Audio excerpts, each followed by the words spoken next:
نام دے رسول کریم فاؤز باللہ من الشیطان الرجیم بسم اللہ الرحمن الرحیم اللہم صلی علی سیدنا محمد کما صلیت علی ابراہیم وعلی آل ابراہیم انکا حمید مجید۔ ہر اتوار کی طرح اس اتوار کو بھی ہم پیران پیر غوث العظم دستگیر رضی اللہ تعالی عنہما کے خطبات بیان کر رہے ہیں جو سلسلہ وار چل رہے ہیں ہمارے پاس تقریباً 2 سال سے۔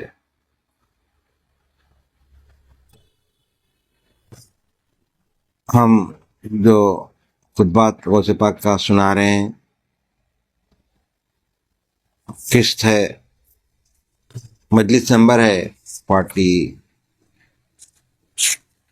43 اور اس کا دوسرا حصہ ہے، یعنی دوسری قسط ہے ہم جو بیان کر رہے ہیں۔ بسم اللہ الرحمن الرحیم۔ حق تعالیٰ فرماتا ہے، اور جو لوگ ہماری راہ میں مجاہدہ کرتے ہیں ہم ان کو اپنے راستوں پر لگا دیتے ہیں۔ نیز حق تعالیٰ فرماتا ہے، اگر تم اللہ کی مدد کرو گے کہ اس کا بول بالا رکھنے کی کوشش رکھو تو تمہاری مدد کرے گا اور تمہارے پاؤں جما دے گا کہ پھر لغزش نہ کھا سکو گے، نفس کو مہلت نہ دے اور نہ اس کا کہنا مان، یقیناً فلاح پائے گا۔ اس کے منہ پر مسکرائیے مت اور اس کی 1000 باتوں میں سے ایک ہی آدھ بات کا جواب دے، یہاں تک کہ وہ مہذب اور اطمینان و قناعت والا بن جائے۔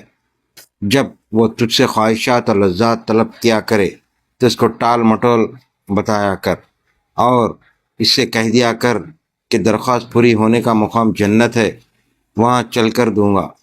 انکار کی تلخی پر اس کو صابر بنا یہاں تک کہ بخشش آئے۔ جب تو اس کو صابر بنائے گا اور صبر کرے گا تو اس کو حق تعالیٰ کی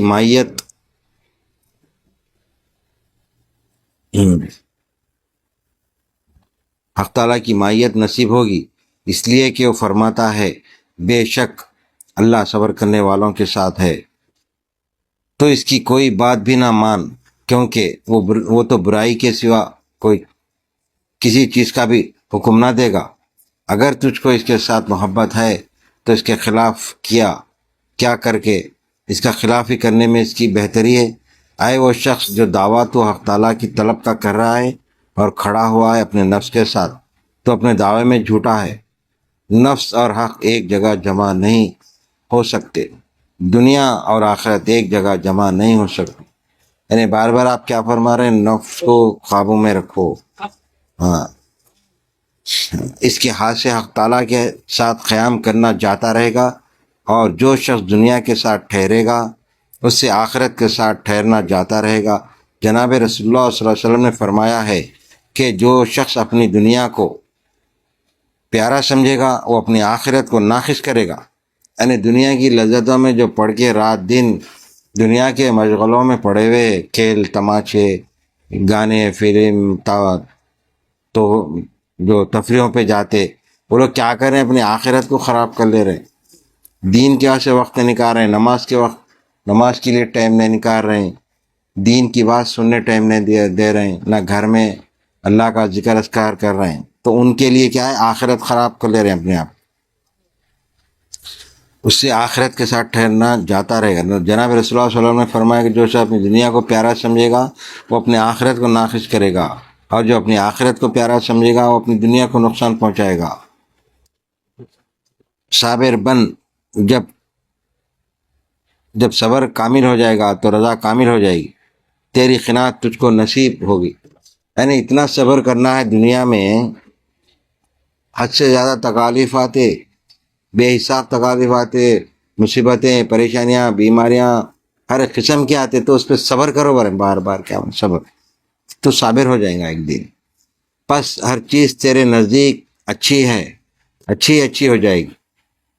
یعنی صبر کرتے کرتے وہ وقت ایسا آتا کہ ہر چیز اچھی ہونے لگ جاتی، سب کچھ شکر ہی بن جائے گا، دوری بھی قرب بن جائے گی، شرک توحید بن جائے گا کہ نہ تو نقصان کو مخلوق کی طرف سے سمجھے گا نہ نفع کو۔ جب تو اللہ کے قریب اتنا ہو جائیں گا کہ تو کسی کی طرف سے نقص بھی پہنچیں گا تو یہ اللہ کی طرف سمجھیں گا تو تیرے لیے کامیابی ہے. بول رہے ہیں یہ نہیں بولیں گا انہیں میرے نقصان پہنچا دیکھو انہیں وہ ستا بلکہ ایسا جو بولتے نا وہ دنیا داری کی بات ہے. زیادہ عبادت کرتے کرتے اللہ کا قرب حاصل ہو جائے گا. اب ہم بار بار جو بھی تکلیف آتی ہے ہم کیا بند کرتے ارے فلاں سے تکلیف پہنچی ہمارے کو چلو اللہ کی مرضی تھی ہوں گی بولتے نا. تو یہ صحیح ایمان ہے. اغیار تجھ کو نظر ہی نہ آئیں گے بلکہ سارے دروازے اور اطراف و جوانب ایک بن جائیں گی. پس بجز ایک جانب کے تیری نگاہ کسی پر بھی نہ جائے گی. یہ ایک حالت ہے جس کو بہترین مخلوق سمجھ بھی نہ سکتی. پھر حاصل ہونے کا تو کیا پوچھنا لاکھوں بلکہ ساری مخلوق میں سے کسی کسی کو نصیب ہوتی ہے. پیراگراف سے کوشش کر کہ تو حق تعالیٰ کے حضور میں یہی مر مٹے. کوشش کر کہ بدن سے روح نکلنے کے قبل ہی تیرا نفس مر جائے اور نفس کا مرنا صبر اور اس کی مخالفت کرنے سے ہوگا. جو نفس کو مارنا بار بار جو بولتے یعنی روح نکلنے سے پہلے ہی نفس کو مار دینا ہے نا. اور نفس کا مرنا صبر اور اس کی مخالفت کرنے سے ہوگا. نفس کا مرنے کے مطلب یہ کہ صبر کرنا ہے تکلیفوں پر صبر کرنا ہے مصیبتوں پر صبر کرنا ہے اور اللہ کی طرف دھیان دینا کہ اللہ کی طرف سے ہو رہا. اس کی مخالفت کرنے سے ہوگا پس عنقریب اس کا انجام بہتر ہوگا. تیرا صبر ختم ہو جائے گا مگر اس کا صلہ ختم نہ ہوگا. دیکھو یعنی مسلسل اللہ تعالیٰ اس کو اجر اور ثواب دینے والا ہے وہ تکلیف کا. میں صبر کر چکا اور صبر کا انجام بہترے دیکھ چکا ہوں. یعنی فرما رہے غوث پاک میں صبر کر چکا اور صبر کا انجام بہتر دیکھ چکا ہوں. میں مر چکا ہوں اس کے بعد حق تعالیٰ نے مجھ کو زندہ کیا اور پھر مجھ کو فنائیت کی موت دی ہے. میں معدوم ہو چکا ہوں اس کے بعد حق تعالیٰ نے مجھ کو عدم سے وجود میں لایا ہے. یعنی میں اللہ صبر کرتے کرتے ایسا ہوا کہ میں گزر چکا پر ہے موت آ گئی تھی پھر میں زندہ ہوا. ایک مثال ہے یعنی مجھ کو فنائیت ہو گئی تھی موت سے پھر میرے کو بقا ملا. اس کے بعد حق تعالیٰ نے مجھ کو عدم سے وجود میں لایا ہے. میں اس کی مائیت میں مر مٹا اور اس کی مائیت میں بادشاہ بنا یعنی اس کے حکم سے. میں نے اپنے اختیار اور ارادے کو چھوڑنے کے متعلق اپنے نفس کو خوب مجاہدے میں ڈالا. یعنی مجاہدہ یعنی ہر چیز کو دیکھنا سمجھنا پرکھنا. کب ہوتا زیادہ سے زیادہ عبادتیں کرے تو مجاہدے ہوتے. ایسا ایک دو نماز پڑھ لے کے چلے گئے سو گئے کھا گئے سو تو اس سے مجاہدے میں شمار نہیں ہوتا. زیادہ وقت مجاہدے میں گزارنا عبادت میں گزارنا تو اس کے اسرار کھلنا شروع ہوتے اللہ کے.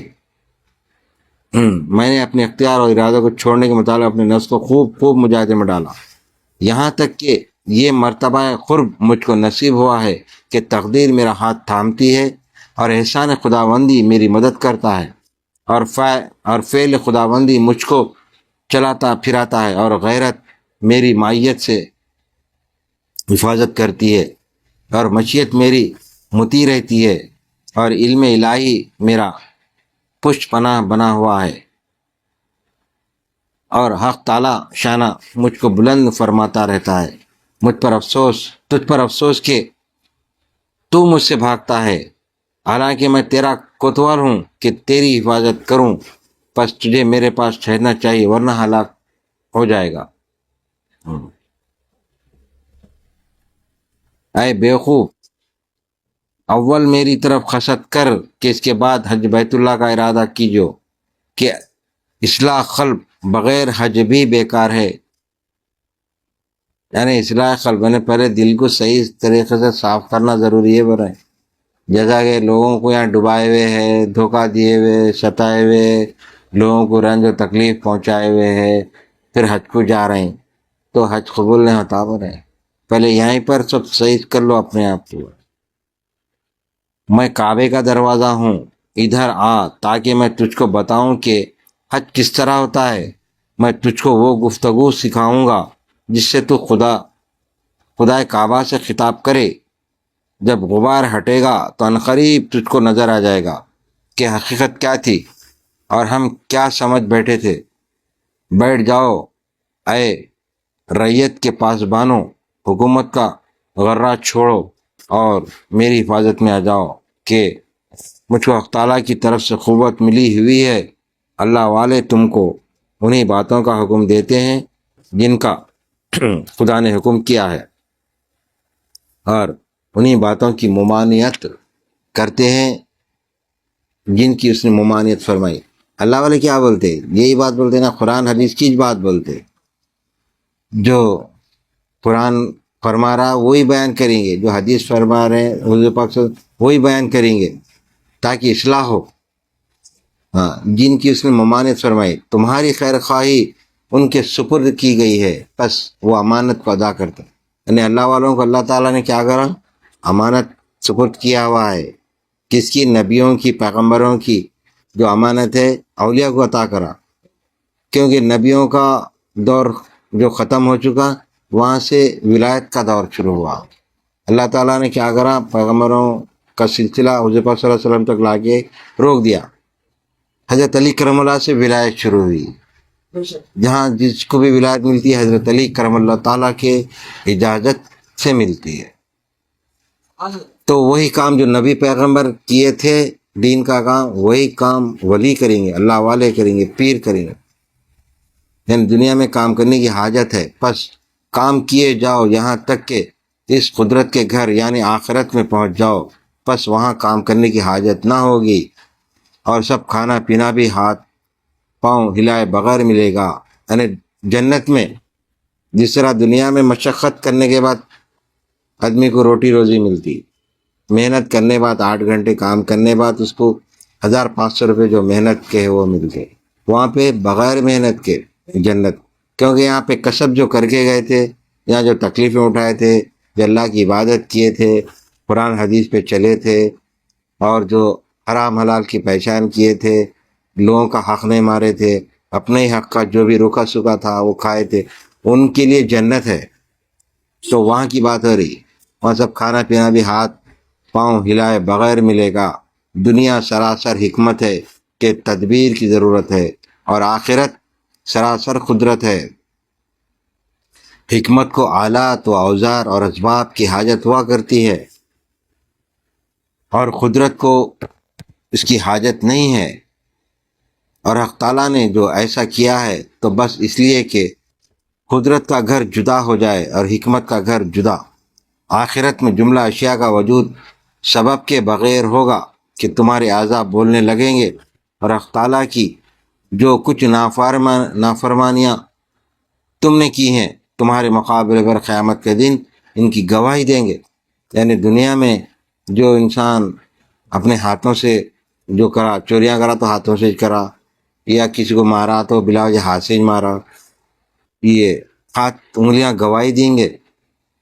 جیسا کہ دماغ سے وہ بڑا کام کرنا تھا، جا کے چوری کا تو دماغ گواہی دیں گا، اعضاء گواہی دیں گے، ہاتھ پاؤں، کسی کو دھوکہ دینے اپنے پاؤں آگے بڑھے تھے تو پاؤں گواہی دیں گے۔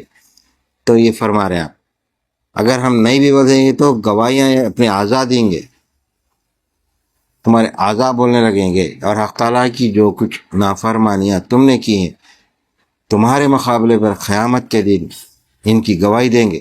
سارے راز فاش ہو جائیں گے اور پوشیدہ امور کھل جائیں گے، خواہ تم چاہو یا نہ چاہو۔ آگ کے اندر مخلوق میں سے بجز اس خلق کے جو مردہ اور سرد ہوا ہو کہ اس میں طاعت حق کی حرارت نام کو بھی نہیں ہے، اور کوئی بھی داخل نہ ہوگا، کیونکہ اس پر حجت پوری ہوئی ہے۔ اپنے نام اعمال کو فکر کی زبانوں سے پڑھو کہ کن اعمال سے ان کو پر کیا ہے۔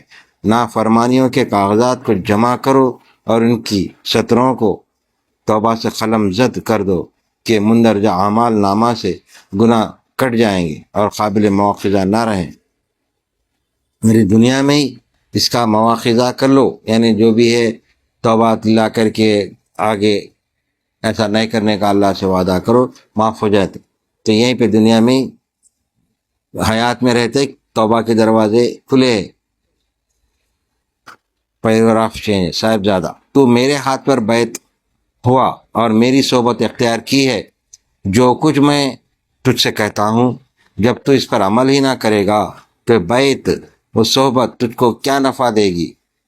تو دخول سلسلے کے صورت پر رجھا نہ کے معنی پر، جو شخص میری صحبت اختیار کرے تو جو کچھ میں سے کہوں اس کو ماننے اور اس پر عمل کرے، اور جدھر کو بھی میں گھوموں وہ بھی گھوم جائے، ورنہ میری صحبت من نہ رہے کہ جتنا صحبت سے نفع اٹھائے گا اس سے زیادہ مخالفت اور نافرمانی کے سبب سے نقصان پائے گا۔ یعنی مطلب یہ ہے کہ پیر کیا کرتے، ہدایت دیتے، پیر جس انداز میں زندگی گزارے مرید کا بھی کام ہے اسی انداز میں ذکر اذکار کرے، عبادت کرے، نمازیں پڑھے اور صحیح کام کرے، اپنے محنت کے حلال کی کمائی کھائے اور لوگوں کو فیض پہنچائے، تو یہ نفع ہونے والا ہے آگے چل کے۔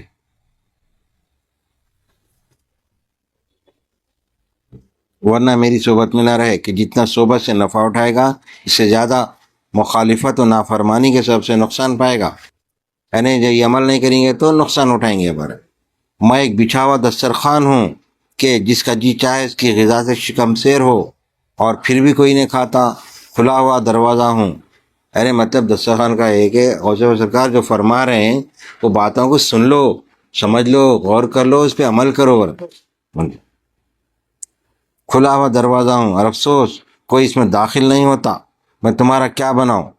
تمہاری بد نصیبی ہے کہ میں تم سے کہتا ہوں اور تم میری سنتے نہیں۔ میں تم کو تمہارے لیے چاہتا ہوں، اپنے لیے نہیں۔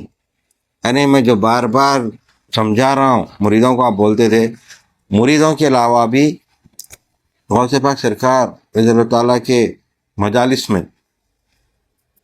اس زمانے میں ہزاروں کے لوگ آتے تھے اور جنات بھی آتے تھے جو پاک جن ہوں، وہ لوگ بھی درس سنتے تھے، ہزاروں کی تعداد میں، ہفتے میں 2 دن سنتے تھے آ کے۔ اب آج کے دور میں ہفتے میں 1 دن بھی آنا نہیں ہوتا لوگوں کو، 5-10 آئے تو بہت ہے وہ۔ تو اس زمانے میں ہفتے میں 2 دن اور ہزاروں کی تعداد میں جنات بھی، تو خصوصاً عامر کے سے یہ بات، ہاں تو پابندی سے آنا چاہیے۔ سنیے دیکھو کتنی اچھی بات بتا رہے ہیں غوث پاک سرکار، تم سے میں نہ تم سے ڈرتا ہوں نہ تم سے میں ڈرتا ہوں، میں تو ویرانہ اور آبادی، زندہ اور مردہ، تونگر اور مفلس، غلام اور بادشاہ، کسی میں بھی فرق نہیں سمجھتا، سب کا مساوی خیر خواہ ہوں، مگر اختیار کسی دوسرے ہی کے ہاتھ میں ہے، بس جس کو وہ چاہتا ہے اسی کو مجھ سے نفع پہنچاتا ہے۔ جب دنیا کی محبت کو میں اپنے قلب سے نکال چکا تب مجھ کو یہ منصب، امامت و نصیحت حاصل ہوا۔ یعنی غوث سرکار فرما رہے ہیں میں دنیا دل سے نکال دیا، دنیا کو، یہ چاہت، یہ محبت، وہ ہونا، یہ ہونا، ہزاروں ایکڑ زمین ہونا، ہزاروں کروڑوں روپے ہونا، کھربوں روپے ہونا، یہ ہونا، جو انسانوں کو جو خواہشات رہتے یہ اللہ والے نہیں رکھتے، دل میں نہیں رکھتے، جو پیر رہتے، کامل پیر رہتے، اللہ والے جو رہتے نہیں رکھتے۔ تو اپنے مریدوں کو بھی درس کیا دے رہے ہیں، ایسا مت رکھو، دل میں اتنی دنیا کی لالچ رس مت رکھو، جتنا محنت کرتے رہو، کام کرتے رہو، اگر اللہ عطا کر دیا قبول کر لو، پھر اس کا صحیح مصرف کرو۔ جمع کرنا نہیں ہے دولت، اپنے لواحقین، اپنے قربت دار، اپنے عزیز رشتہ دار، ماں باپ، بہن بھائی، خالہ خالو، چاچا چاچی، ماموں وغیرہ وغیرہ، اگر تم کروڑپتی ہو گئے تو ان کا حقوق ادا کرو۔ برے قرآن بتا رہا ہے بات، جو غوث پاک سرکار بھی یہی بات بتا رہے ہیں کہ اگر آ گیا بہت کچھ تو جمع مت کرو، اس کو جمع کرنے سے فائدہ کیا ہے کہ اس کو صحیح مصرف میں لگا، کسی کو مجھ سے نفع پہنچ۔ جب دنیا کی محبت کو میں اپنے قلب سے نکال چکا تب مجھ کو منصب، امامت و نصیحت حاصل ہوا ہے۔ تیرے قلب میں دنیا کی محبت بھری ہوئی ہے، پھر تیرے لیے یہ ناسے بننا کس طرح درست ہو سکتا؟ کیا تو نے جناب رسول اللہ صلی اللہ علیہ وسلم کا ارشاد نہیں سنا کہ دنیا کی محبت ہی جڑ ہے ہر خطا کی؟ کیا ہے؟ دنیا کی جو محبت ہوتی ہے وہ جڑ ہے کئی خطاؤں کی، ایک خطا نہیں کئی خطائیں ہو جاتے۔ کیا ہوتے؟ اگر دنیا کی محبت بس گئی تو اکثر نیوز میں ہم سنتے دیکھتے فلاں زمین کے لیے قتل ہو گیا، خون ہو گیا، وہ زمین اس کی نہیں رہتی، چند پیسے دے کے یعنی 1 روپے کی چیز کو 4 آنے دے کے لے لیتا، لے کے اس کو ڈرا دھمکا کے بھگا دیتا، تو ناجائز ستاتا، تو کیا ہے دنیا کی ہرس ہوس ہو گئی. تو اس سے کیا ہو رہا، اس کو نقصان ہونے والا آگے چل کے، وہ ناجائز انہیں تکلیف پہنچا کے وہ حاصل کر رہا. تو دنیا کی محبت ہی جڑ ہے ہر خطاؤں کی. جس وقت تک تو مقتدی بنا ہوا ہے، طلب و سلوک کی حالت میں ہے، تو اس وقت تک دنیا کی محبت تیرے حق میں ہر خطا کی جڑ ہے.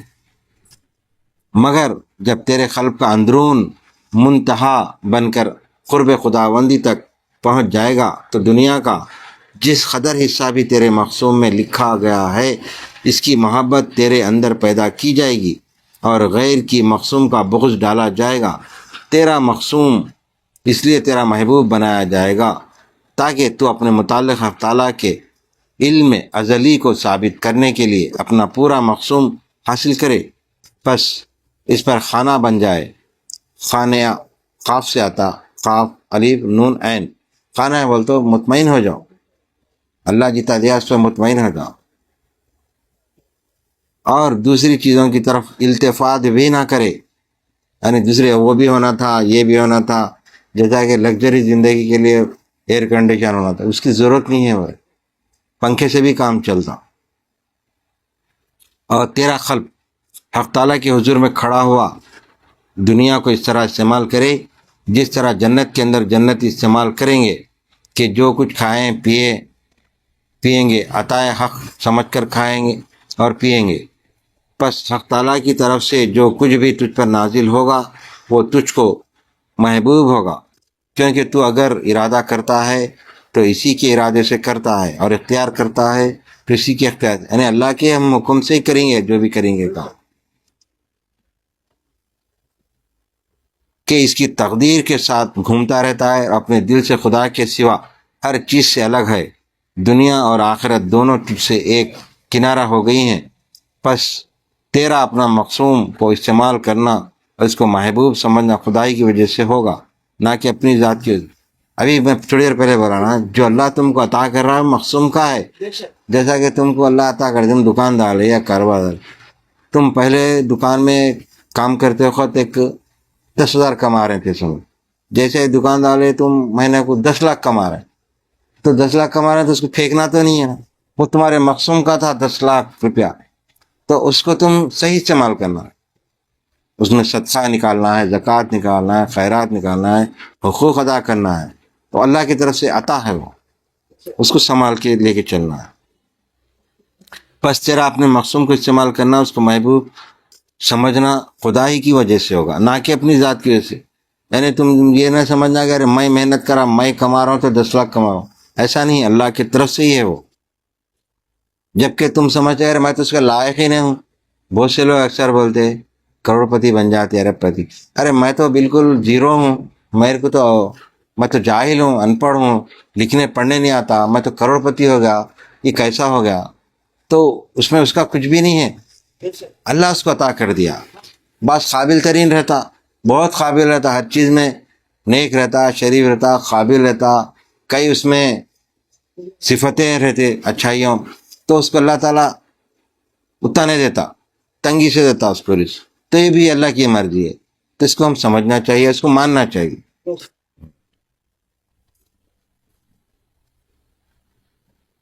آخرت اپنے دل سے خدا کے سوا ہر چیز سے الگ ہے.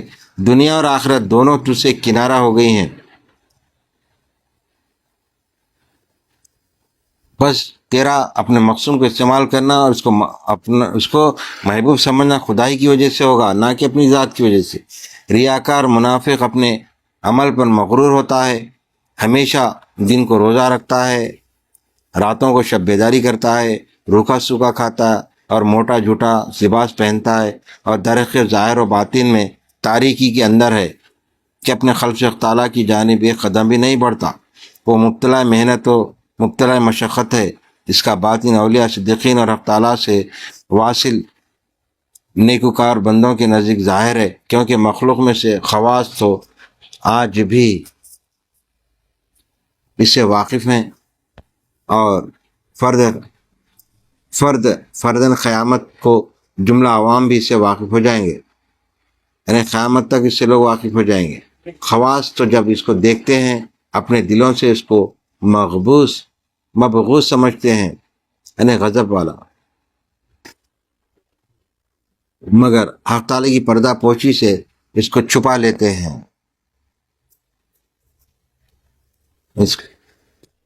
ہم یہاں پر خطبات غوث پاک کے جو بیان کر رہے تھے، دوسری قسم ہم روک دیں گے یہاں پہ، انشاءاللہ آئندہ اتوار کو ہم تیسری قسم یہ ختم کریں گے اس خطبات کو۔ اور ہم تاریخ جو بولنا تھا بھول گئے، 31 اگست ہے آج جو خطبہ بیان کر رہے ہیں ہم، 31 اگست 2025 مطابق 7 ربیع الاول 1447 ہجری بروز اتوار۔ ہم اس خطبہ نمبر 43 کو روک دیتے ہیں یہاں پر، انشاءاللہ آئندہ اتوار کو یہ مکمل کر دیں گے۔ اللہ سے دعا کرتے ہیں، اے پاک پروردگار ہمارے تمام خطاؤں کو، غلطیوں کو معاف فرما، درگزر فرما، سیدھے راستے پر چلا جس پر تیرا انعام ہوا، اور ان کے راستے پر مت چلا جس پر تیرا غضب ہوا۔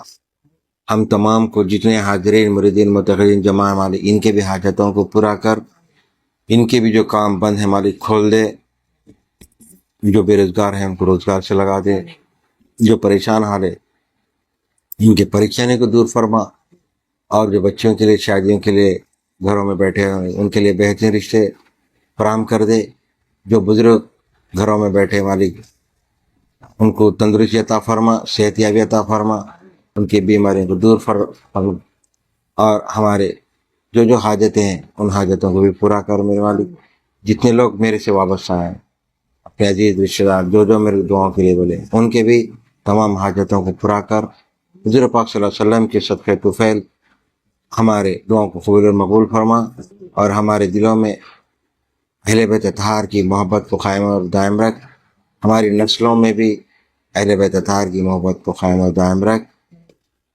حضور پاک صلی اللہ علیہ وسلم کی سنتوں پر ہم تمام کو چلنے کی توفیق عطا فرما۔ حضرت شیر خدا علی مرتضیٰ رضی اللہ تعالیٰ عنہ کے طفیل صدقے میں، سیدہ فاطمہ زہرا اماں جان کے صدقے طفیل میں، حسنین کریمین کے صدقے طفیل میں، پیران پیر غوث احمد صغیر رضی اللہ تعالیٰ کے صدقے طفیل میں، حضرت جد امجد معشوق اللہ سرکار کے صدقے طفیل میں ہم تمام کی حاجتوں کو پورا فرما، اور ہماری ہر غلطی کو معاف فرما۔ شیطانوں کے شر سے، دشمنوں کے شر سے ہم تمام کو محفوظ رکھ، ہماری حفاظت فرما، اور ہمیشہ مرے دم تک ایمان پر قائم و دائم رکھ۔ ہماری ان دعاؤں کو قبول اور مقبول فرما۔ بفضل سبحانک رب العزت عما یصفون والسلام علی المرسلین الحمد للہ رب العالمین۔